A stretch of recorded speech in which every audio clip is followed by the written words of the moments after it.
മറന്നു എന്ന് കരുതിയതൊക്കെ ഞാൻ ഓർത്തുപോയി.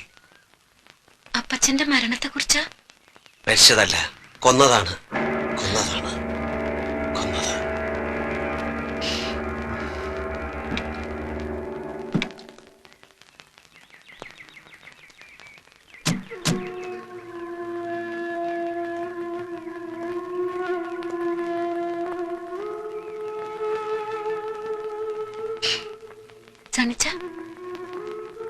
വാക്ക് പറഞ്ഞുറപ്പിച്ച ദിവസേ പെങ്ങളുടെ കല്യാണം നടത്താൻ വയ്യാണ്ട് വിഷമിച്ച ചാച്ചനെ ഇടവകയിലെ അച്ഛൻ സഹായിക്കാമെന്നേറ്റു. പുതിയ പള്ളി പണിയാൻ പിരിച്ച പള്ളി ഫണ്ട് എന്ന്. അതിപ്പോ എന്നാ കമ്മിറ്റി തീരുമാനിക്കാനാ? ഇട്ടിച്ചൻ എത്ര രൂപ വേണ്ടെന്ന് വെച്ചാൽ അങ്ങ് എടുത്താ പോരെ. എന്ന് പറഞ്ഞാല് പൊതുമുതലാവുമ്പോ ചോദിക്കുകയും പറയുകയും ചെയ്യാതെ എടുക്കാൻ പറ്റുമോ? മാത്രമല്ല ഖജാൻജിയായ പാപ്പച്ചന്റെ പേരിലാണ് ഇത് ബാങ്കിൽ കിടക്കുന്നത്. ശരിയാ, 2,25,000 രൂപ വരെ എന്റെ പേര് ബാങ്കിൽ കിടപ്പുണ്ട്. ബാക്കി ആ ചിട്ടിച്ചാനൽ ഇരിക്കുകയാണല്ലോ. എന്റെ കയ്യിലോ? എന്താ പാപ്പച്ച നീ പറയുന്നത്? എന്റെ അച്ചായ മുഴുവൻ കാശ് ഒരേ ബാങ്കിൽ കിടക്കണമെന്നും പറഞ്ഞ് നമ്മൾ രണ്ടുപേരും കൂടെ പോയിട്ട് 2 ലക്ഷം രൂപ എടുത്ത് ഓർക്കുന്നുണ്ടോ? അത് കൊടിയിറക്കി പെരുന്നാളിനല്ലേ? ഇതെന്നത്തെ കാര്യം അച്ഛാ നീ പറയുന്നേ? ഈ 2 ലക്ഷം രൂപ എടുത്തത് ഒരു ശനിയാഴ്ചയായിരുന്നു. അന്ന് ഉച്ച കഴിഞ്ഞ് ബാങ്ക് ഒഴിവായതുകൊണ്ട് ഈ കാശ് അച്ഛൻ വീട്ടിലേക്ക് പോയത് ഓർക്കുന്നുണ്ടോ? പാപ്പച്ച ഇത് 1-2 രൂപയുടെ കാര്യമല്ല, രൂപ 2 ലക്ഷമാ. നീ പറയുന്ന കാശും വാങ്ങി പാലാക്കി പോയത് ഓർക്കുന്നില്ലേ? ഓഹോ, അപ്പൊ എന്നെ കളനാക്കിയാണോ? ഇടിച്ചാൻ കാശെടുത്ത് മറിച്ചേക്ക് തുറന്നങ്ങോട്ട് പറ. വെറുതെ മനുഷ്യനെ ആദ്യം കേട്ടാതെ. ഞാൻ കാശെടുത്ത് മറിച്ചെന്നോ? നിന്റെ കുടുംബ പാരമ്പര്യം കാണിച്ചാലുണ്ടല്ലോ. നിങ്ങൾ രണ്ടുപേരും കൂടി ഇവിടെ കിടന്ന് ബഹളം വെച്ചിട്ട് എന്താ കാര്യം? നമുക്ക് എന്താ വേണ്ടെച്ച സമാധാനമായിട്ട് ആലോചിച്ച് തീരുമാനിക്കാം. എന്റെ പൊന്നച്ചോ, ഒന്നും ആലോചിക്കാനില്ല. കാശ് ഇതിയാന്റെ കയ്യിൽ തന്നെയുണ്ട്. ചിലപ്പോ ചേവനെടുത്ത് കാണും. ഇത് എന്നെ കള്ളനാക്കുക.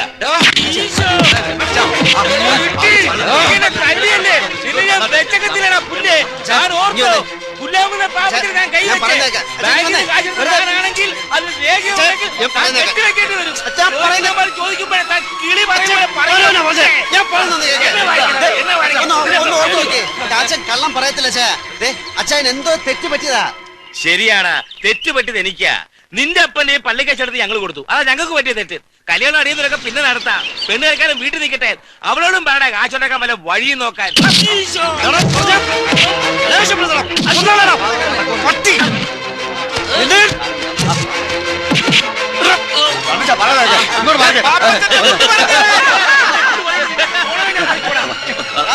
എന്റെ അപ്പനെ കള്ളനാക്കിട്ട് നീ ഇവിടെ ജീവിക്കത്തില്ല. അടുത്ത പള്ളി കമ്മിറ്റിക്ക് മുമ്പ് കാശ് ഇരയെ കൊടുത്തില്ലെങ്കിൽ അടുത്ത പെരുന്നാളിനെ കാണിക്കത്തില്ല. ഓടാ പുല്ലേ.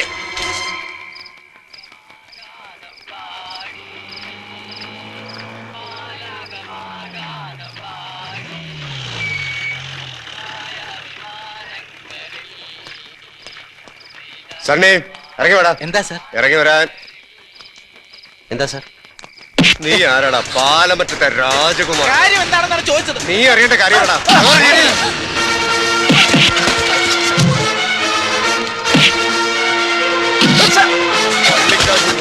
ഗുണ്ടായിസം കാണിക്കണോടാ. വലിച്ച് കേട്ടടാ അവനെ.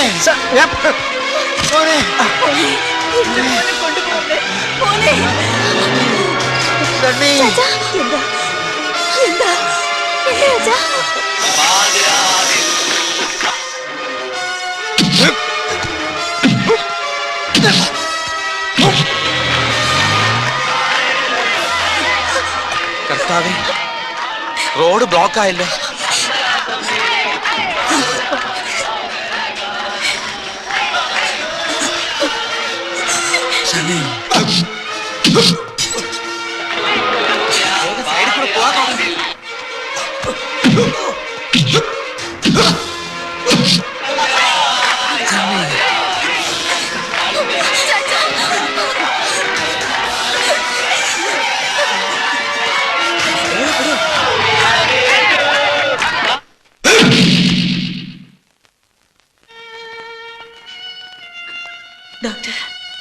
മരണം നടന്നത് ഇവിടെ എത്തുന്നതിന് മുൻപായതുകൊണ്ട് പോസ്റ്റ്മോർട്ടം നടത്തണം. ഡോക്ടർ, അച്ചായ മരിച്ചത്? ഇതൊരു ഗവൺമെന്റ് ഹോസ്പിറ്റലാണ്, പ്രൊസീജിയേഴ്സ് ഉണ്ട്. പിന്നെ എന്തെങ്കിലും കോംപ്ലിക്കേഷൻസ് വന്നാൽ അത് ഒഴിവാക്കാനാ.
സർവേശ്വര, സകലത്തിന്റെയും നാഥനായ ദൈവം തന്റെ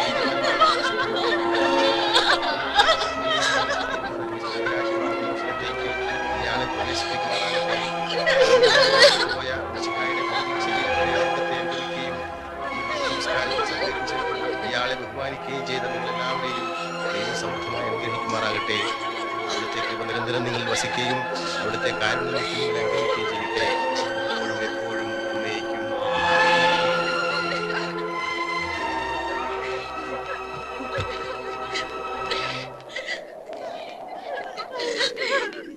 അച്ഛോ,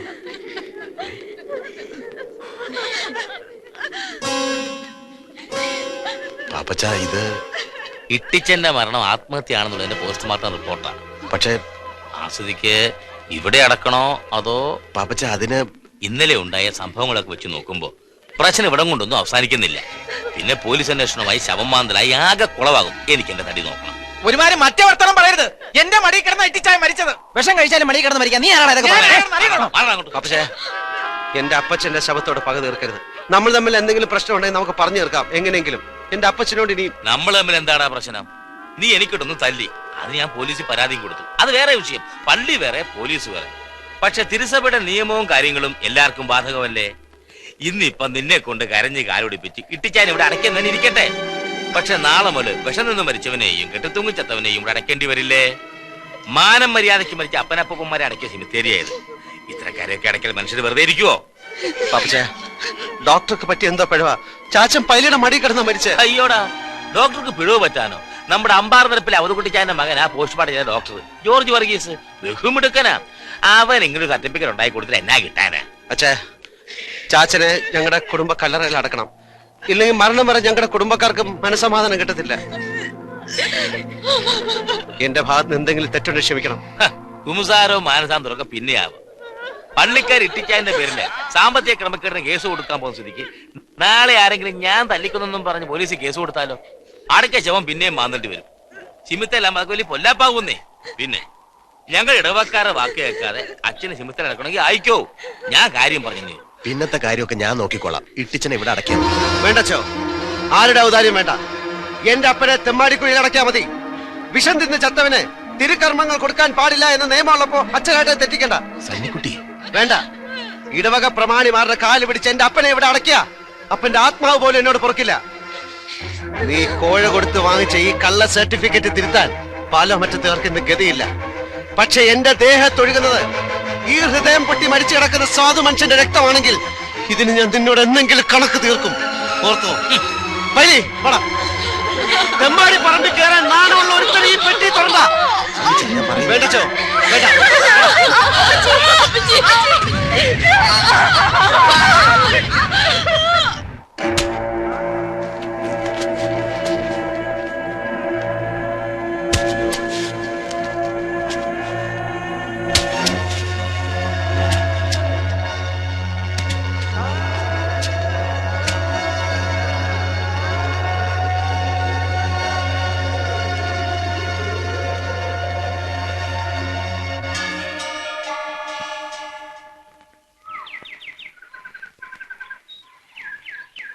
പാലോമറ്റത്തെ ചാവടിയിൽ എൻ്റെ അമ്മച്ചി ദിവസങ്ങളോളം ജലപാനമില്ലാതെ കിടന്നു. എൻ്റെ ഒരു പഴയ സുഹൃത്തിൻ്റെ അഡ്രസ്സുമായിട്ട് ഞാൻ ബോംബെയിലേക്ക് വണ്ടി കയറി. ദിവസങ്ങളോളം മേൽവിലാസക്കാരനെ തേടി ഞാൻ നടന്നു, കണ്ടില്ല. പട്ടിണി കിടന്നത് 1-2 ദിവസങ്ങളല്ല, ആഴ്ചകളോളം. ബോംബെയിലെ സെന്റ് തെരാസസ് ചർച്ചിന്റെ പടിക്കെട്ടിൽ വിശപ്പ് കൊണ്ട് തളർന്നു കിടന്ന എന്നെ ഏതോ ഒരു ബിസിനസ് ടൂറിന് വന്ന അച്ചായൻ ഇന്നലെ രാത്രി കണ്ടില്ലേ, ഉരുള കുര്യാക്കോസ്, അദ്ദേഹം വിളിച്ചുണർത്തി. എനിക്ക് ഭക്ഷണം വാങ്ങിച്ചു തന്നു. ഒരച്ഛനെ പോലെ, ഒരു ജ്യേഷ്ഠനെ പോലെ എന്നെ സ്നേഹിച്ചു. എന്നെ ഇവിടെ കൊണ്ടുവന്നു. ഒരു ഈസ്റ്റർ ദിവസം അച്ചായൻ എനിക്ക് തന്ന $5000 വെച്ച് ഈ സണ്ണി ബിസിനസ് തുടങ്ങി. സണ്ണിയുടെ പോക്കറ്റിലെ ആയിരങ്ങൾ 10,000-ങ്ങളായി. ലക്ഷങ്ങളുടെയും കോടികളുടെയും കണക്കുകൾ പാലോമറ്റത്തെ സണ്ണിച്ചന്റെ വിരൽ തുമ്പുകൾ. പക്ഷെ നഷ്ടമായതൊന്നും തിരിച്ചു നേടാൻ കഴിയില്ല എന്നെനിക്ക് മനസ്സിലായി. നാട്ടിൽ നിന്ന് വന്ന ആദ്യത്തെ കത്തിൽ നിന്ന് ഞാൻ അറിഞ്ഞു, മോളിക്കുട്ടി കന്യാസ്ത്രീയാകാൻ തീരുമാനിച്ചു. വിവാഹ സ്വപ്നങ്ങൾ കൊണ്ട് നടന്ന എന്റെ അനിയത്തി അതെല്ലാം മറന്ന് കന്യാസ്ത്രീ പട്ടമിടാൻ തീരുമാനിച്ചപ്പോ ഞാൻ തോറ്റു. നൊമ്പരങ്ങളെല്ലാം ഉള്ളിലൊതുക്കി ഞാൻ ഇന്നും ഉയരങ്ങൾ കീഴടക്കും. നാട്ടിലെ വീട്ടാക്കടങ്ങൾ മറന്നിട്ടല്ല, എന്റെ ചാച്ചനെ കൊന്ന പാപ്പച്ചനോട്, എന്റെ ചാച്ചന്റെ മരണം ആത്മഹത്യയാക്കി മാറ്റിയ ഡോക്ടറോട്, അതിനെല്ലാം മുത്താശ പാടി എന്നെ ലോക്കപ്പിലിട്ട് ഇടിച്ച SI-യോട്. വീട്ടാ, ഇന്നെനിക്ക് നിസ്സാരമായി വീട്ടാ. പക്ഷെ എനിക്ക് ഒരു വിലങ്ങ് കാത്തിരിപ്പുണ്ടാവും. ഇനി അതുകൂടി കാണാൻ എന്റെ അമ്മച്ചിക്ക് ത്രാണി ഉണ്ടാവില്ല. പിന്നെ സാന്ദ്ര, നിനക്ക് വേണ്ടിയും ഞാൻ ഈ കടങ്ങളൊക്കെ അവധിക്ക് വെക്കുന്നു.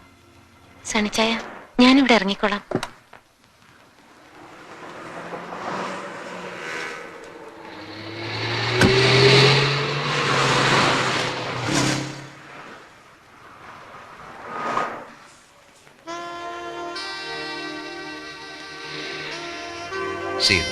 See you tomorrow. നാളെ ഞങ്ങൾ വരുന്നുണ്ട് നിന്റെ പപ്പയെ കാണാൻ, കണ്ട് കല്യാണം ഉറപ്പിക്കാൻ. ബൈ.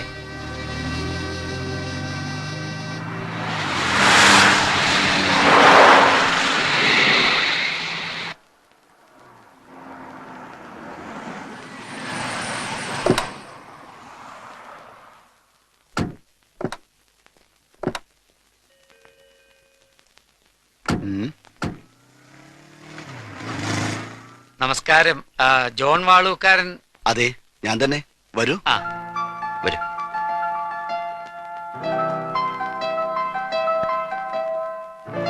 ഞാൻ കുരുവിള, നാട് കോട്ടയം. ഓഹോ. ഇത് സണ്ണി, ഹലോ. നാട്ടില് ഹലോ. പാലായില. ഇത് മിസ്റ്റർ രാമസ്വാമി, പാലക്കാടാണ്. ഹലോ. ഇത് എന്റെ ഭാര്യ. വണക്കം, ഞാൻ മിസ്സസ് കുരുള.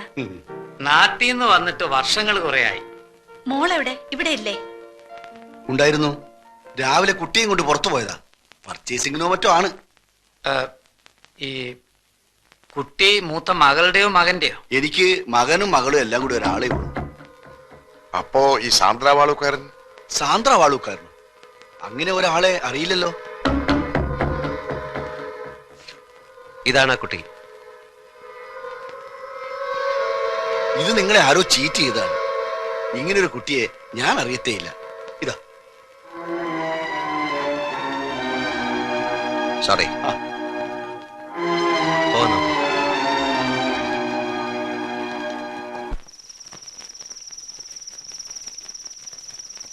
നമുക്ക് നാളെ കൂടി ഒന്ന് അന്വേഷിക്കാം. എന്തിനാ? ആ ഇൻസ്റ്റിറ്റ്യൂട്ടിലെ പ്രിൻസിപ്പൽ പറഞ്ഞ കേട്ടില്ലേ? കഴിഞ്ഞ 10 വർഷത്തിനുള്ളിൽ സാന്ദ്ര വാളൂക്കാരൻ എന്ന പേരിൽ ആരും അവിടെ പഠിച്ചിട്ടില്ല എന്ന്. പിന്നെ ആരാ സണ്ണിച്ച അവള്? എന്താ അവളുടെ മോട്ടീവ്? എനിക്കൊന്നും മനസ്സിലാകുന്നില്ല അച്ഛാ. ഒരു ദുസ്വപ്നം പോലെ സാന്ദ്ര വാളൂക്കാരൻ, എല്ലാം വിശ്വസിച്ച നിഴൽ പോലെ ഞാനും. സണ്ണി സാർ ഇങ്ങനെ നെർവസ് ആകരുത്. നമുക്ക് തെരഞ്ഞു പിടിക്കാം ആ കുട്ടിയെ. അച്ഛാ, പെണ്ണിന്റെ ഏട്ടത്തി ഈ അടുത്ത കാലത്ത് ഒരു ചൈനക്കാരൻ്റെ കൂടെ ഒളിച്ചോടി പോയി. അതറിഞ്ഞപ്പോ നമ്മൾ ഈ ബന്ധം വേണ്ടാന്ന് വെച്ചു. അമ്മച്ചിയെ വിളിച്ച് അങ്ങനെ പറഞ്ഞേക്ക്.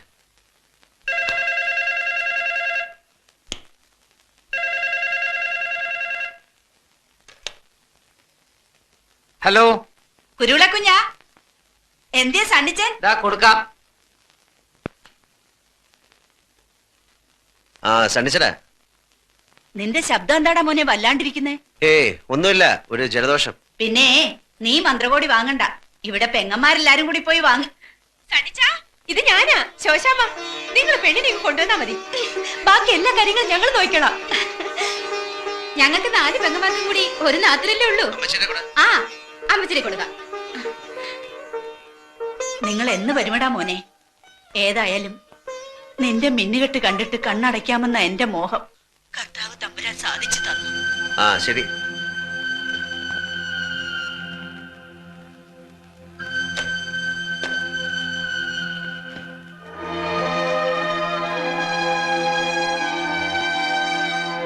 നാട്ടി വന്ന് മണവാട്ടി വേഷം കിട്ടാൻ വാടകയ്ക്ക് ആരെങ്കിലും കിട്ടും ഇവിടെ? ഇത് എന്തു വേണമെങ്കിലും കൊടുക്കാം. എന്തു നാട്ടിലെ കല്യാണം കാണാൻ നാളുകൾ എണ്ണി കഴിയുന്നവരുടെ മുമ്പിൽ മിന്നുകെട്ടാനൊന്ന് നിന്ന് നിന്നാ മതി.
എന്താ ചേച്ചി?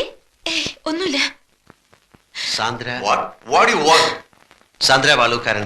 സാന്ദ്ര ഇപ്പൊ ഇങ്ങോട്ട് വന്ന ഇരിക്കു സർ.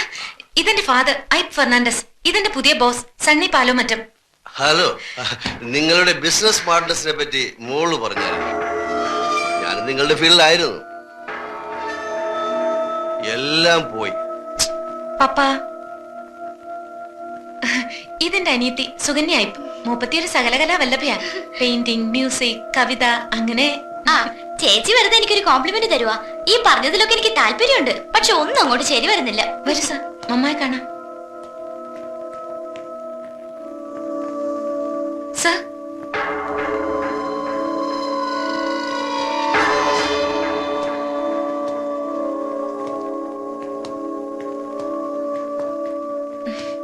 മമ്മ, ഞാൻ പറഞ്ഞിട്ടില്ലേ എന്റെ പുതിയ ബോസിന്റെ കാര്യം. ഇദ്ദേഹം ഞങ്ങൾ ഈ വഴി വന്നപ്പോ വെറുതെ ഇവിടെ ഒന്ന് കയറാന്ന് വെച്ചു. മലയാളികൾ വീട്ടിൽ വരുന്നത് മമ്മയ്ക്ക് വലിയ ഇഷ്ടാ. മരിക്കും മുമ്പ് നാട്ടിൽ പോണെന്നുള്ളതാ മമ്മയുടെ മോഹം. ഇവിടെയുള്ള എല്ലാവരും മോഹങ്ങളുടെയും സ്വപ്നങ്ങളുടെയും കാര്യത്തിൽ വലിയ സമ്പന്നരാ. വാ.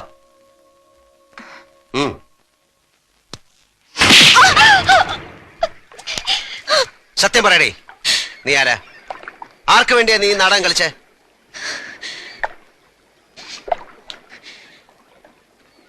ഞാൻ അലീന ഐപ്പ്, സിംഗപ്പൂർ നഗരത്തിലെ കോൾ ഗേളുകളിൽ ഒരുവൾ. ബിസിനസ് മാഗ്നറ്റുകളുടെ കിടക്ക പങ്കിട്ട് കോടികളുടെ രഹസ്യം എതിരാളികൾക്ക് ചോർത്തി കൊടുക്കുന്ന സ്പൈ ഗേൾ. ഒറ്റ കൊടുക്കുന്നവരോട് അടുക്കാറില്ല. മനസ്സുകൊണ്ട് ഇവിടെ എന്നോ എപ്പോഴോ അടുത്തുപോയി.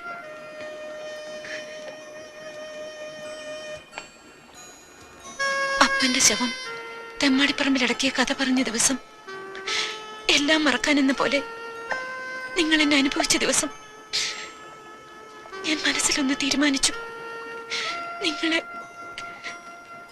എനിക്ക് ചതിക്കാനാവില്ലെന്ന്. എന്റെ ബിസിനസ് രഹസ്യങ്ങൾ ചോർത്താൻ ആരാ നിന്നെ ഏൽപ്പിച്ചത്? മുഹമ്മദ് അലി അയാളുടെ ബോസ് ചൈനക്കാരനും ചേർന്ന് എനിക്ക് $50,000 ഓഫർ ചെയ്തു. സീസൈറ്റിലെ 5 സ്റ്റാർ ഹോട്ടലിന് നിങ്ങൾ കൊടുക്കുന്ന ടെൻഡർ എമൗണ്ട് ചോർത്തി കൊടുക്കുന്നതിന് പ്രതിഫലമായി 25,000 ഞാൻ അഡ്വാൻസ് ആയി വാങ്ങി. നിങ്ങൾ കൊടുക്കാൻ പോകുന്ന ടെൻഡർ എമൗണ്ട് എത്രയാണെന്നും ഞാൻ അറിഞ്ഞു. പക്ഷെ നിങ്ങളെ എനിക്ക് ഒറ്റ കൊടുക്കാൻ കഴിഞ്ഞില്ല. ഒറ്റ കൊടുക്കാൻ വന്ന നീ എന്തിനെ വെറുതെ മോഹിപ്പിച്ചു? വെളുപ്പാങ്കാലത്ത് കണക്ക് പറഞ്ഞ് കാശ് വാങ്ങിക്കുന്ന ആർത്തി പിടിച്ച വേശ്യായിട്ട് നിനക്കന്നെ ചതിക്കാമായിരുന്നില്ലേ?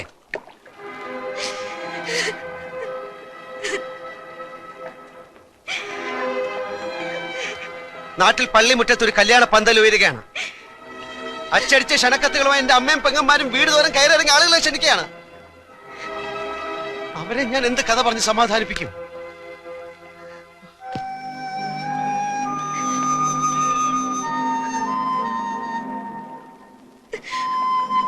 സോറി. നിങ്ങൾ കല്യാണം തീരുമാനിച്ച രാത്രി ഞാൻ എല്ലാ സത്യവും പറയാമെന്ന് വിചാരിച്ചതാണ്. പക്ഷേ അന്ന് ഞാനും വ്യാമോഹത്തിന്റെ ഒരു സുന്ദര സ്വപ്നം കണ്ടുപോയി. പൂത്തലപ്പാവും കല്യാണ ബൊക്കയും പിടിച്ച് പാലമറ്റത്തെ പടി കയറി വരുന്ന ഒരു പെണ്ണിന്റെ രൂപം. വെറുതെയാണെന്ന് അറിഞ്ഞുകൊണ്ട് തന്നെ ഒരു കോൾഗേളിന്റെ പകൽ സ്വപ്നം. നിനക്കൊരു സ്വപ്നം പോലെ മറക്കാം. സക്സസ് ആകാതെ പോയൊരു അറ്റംപ്റ്റ്. നിന്റെ കുമ്പസാരോ ഏറ്റുപറച്ചിലൊക്കെ കഴിഞ്ഞില്ലേ? നീ എന്റെ കുടുംബജീവിതം തകർത്തില്ലേ? ഇനി നിനക്ക് എന്ത് വേണം? കടന്നുപോ എന്റെ മുമ്പിൽ നിന്ന്.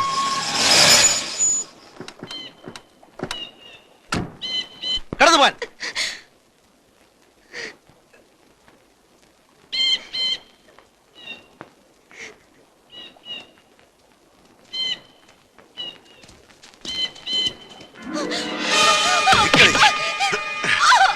എവിടെയാണ് ഈ ടെൻഡർ എമൗണ്ട്? അവന്റെ കൂടെ കിടന്ന് സൂഹിക്കാനല്ല ഞങ്ങൾ നിനക്ക് പണം തന്ന അവന്റെ അടുത്തേക്ക് അയച്ചത്.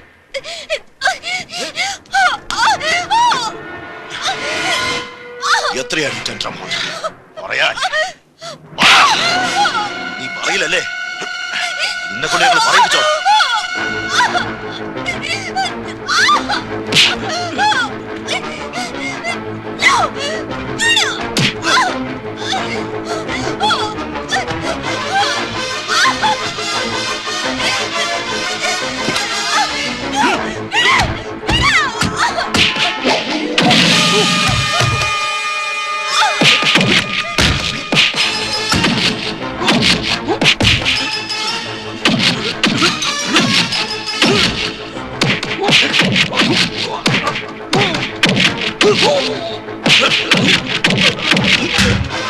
Oh!